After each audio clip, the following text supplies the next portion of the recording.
காவேரி தாய் உருவான வரலாறு. காவேரி தாயே ஏன் ஆடி மாதத்தில் கர்ப்பமாக இருக்கிறாள் அப்படின்னு சொல்வதற்கான காரணம் தெரியுமா? நதியாகவும் பெண்ணாகவும் இரு உருவம் கொண்ட காவேரி மகரிஷியின் மகள்தான் லோபமுத்திரை. இவ சிவபெருமானோட தீவிர பக்தையா இருக்கா. சிவபெருமானை நோக்கி நீண்ட காலம் தவத்தில் இருக்கா. அவருடைய அருளால அகத்திய முனிவருக்கு மனைவியாகிறா. அகத்திய முனிவரின் மனைவியான பிறகு கர்ப்பமாய் இருந்த லோபமுத்திரை தான் நதி அம்சம் என்பதையே மறந்து அகத்திய முனிவரின் கமண்டலத்துல தேங்கி விடுகிறா.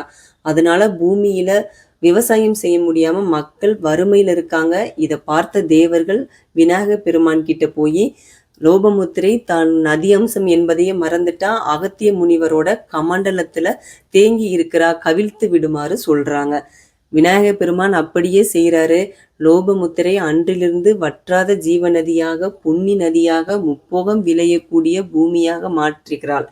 இந்த நாளில் பார்த்தீங்கன்னா மங்கள பொருட்களான மாங்கல்ய வஸ்துக்களையும் முடியாதவங்க பருப்பு, மஞ்சள், உப்பு போன்றவற்றை வாங்குவது சிறப்புன்னு நம்பப்படுது.